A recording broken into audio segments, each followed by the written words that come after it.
Teddy Bridgewater unfollowed the Carolina Panthers on Instagram. And today, I believe a report came out that the Panthers are looking to move on from Teddy Bridgewater, with physical limitations playing a factor.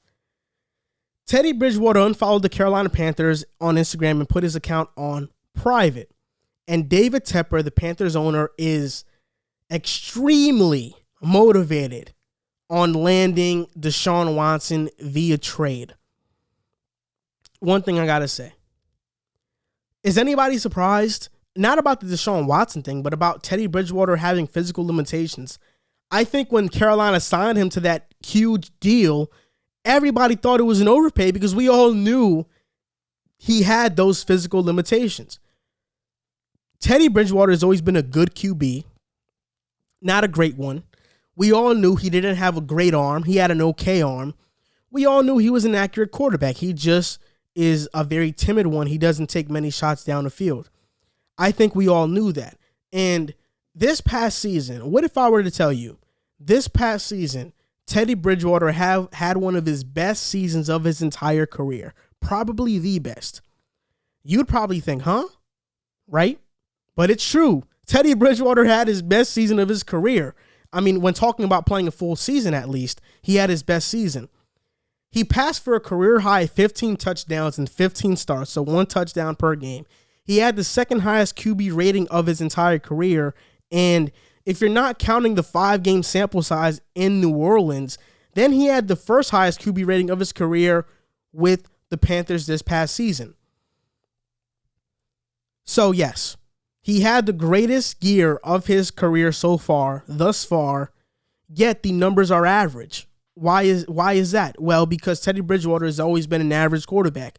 When he made the Pro Bowl with the Vikings, he threw 14 touchdowns passes that year. He made the Pro Bowl because the Vikings were winning, and mostly because of Adrian Peterson, not even because of Teddy Bridgewater. 8 games were lost within 1 score for the Panthers this past season. This past season, the Panthers had the 18th ranked defense and a 24th ranked offense, and the Panthers defense to me was a very underrated group. A very, very underrated group. They were pretty bad on third down, but I mean, they play fast. They are young, so they are extremely fast. They get after the ball. They're going to be really fun to watch in the future.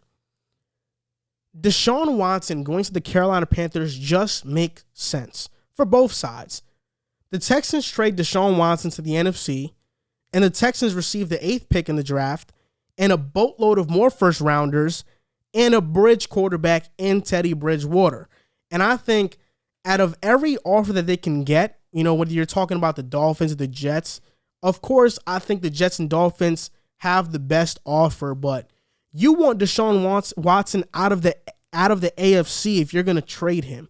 If he goes to the Panthers, you're only going to see him one time every 4 years, which is manageable, even though if I were the Texans, I would not trade Deshaun Watson at all. I'd do everything in my power to keep Deshaun Watson. But wow, if there's a place that I'd want to see Deshaun go that's outside of the 49ers, the Panthers would be one of them.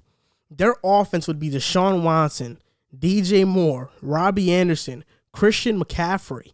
Joe Brady is an offensive coordinator. Joe Brady is such a brilliant offensive mind. He was getting head coaching interviews this past offseason. Not too recently, he was getting head coaching interviews.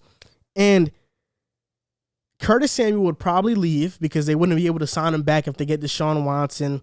They have to sign back Taylor Martin and Russell Okung because those are the both tackles. They need to re-sign at least Taylor Martin. And like I said, the Panthers had the 18th ranked defense and a 24th ranked offense.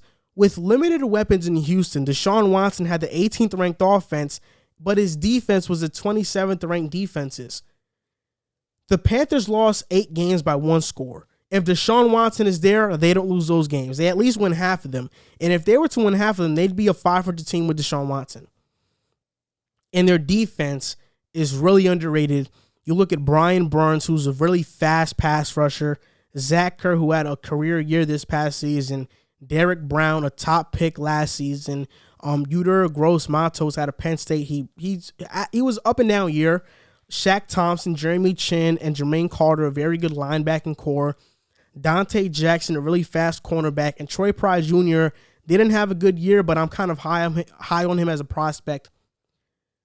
The Panthers had the 18th ranked defense, and they led the league with 264 defensive tackles by rookies and had 3,256 defensive snaps played by first-year players.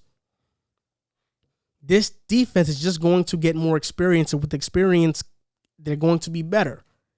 So 18 can quickly turn into top 10 if they make the right moves in free agency and in the draft. Ultimately, I think Deshaun Watson and the Carolina Panthers just make sense, and I would love for this to happen. I think it's a match made in heaven for him to go to the Carolina Panthers, and I don't think the Panthers trade Christian McCaffrey, one, because the dead cap would be just so damn much that it just wouldn't make sense to trade him at that point.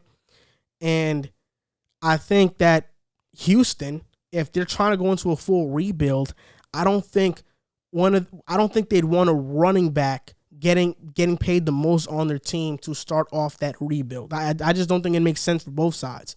Christian McCaffrey's a hell of a player, but running backs, you just don't really pay running backs that much money in the NFL. That it just is what it is. But ultimately, I think this is a match made in heaven, and I expect Teddy Bridgewater to, if he doesn't get traded to the Texans for Deshaun Watson and of course way more picks, I would see the Patriots being a team that comes knocking on the door because they need a quarterback and they're looking at every single option. I think he can run Josh McDaniels' offense pretty well, but I think pretty much Teddy Bridgewater's time in Carolina is done. And it's crazy to say that after one season. I mean, I think last season we all knew he got overpaid, but after one season, he's already out from the Carolina Panthers, most likely. I think it was a short-sighted move by the Panthers to sign him in the first place, and I think it's short-sighted of the Panthers to outcast their starting quarterback without having a quarterback already in line that they can get. It's kind of really dumb all around, but hopefully it all works for them and they get Deshaun Watson, because if they do, they can probably win the NFC South next season. I wouldn't say win, second, because Tampa Bay will be there, but they can be second in the NFC South and make the playoffs if they were to get Deshaun Watson.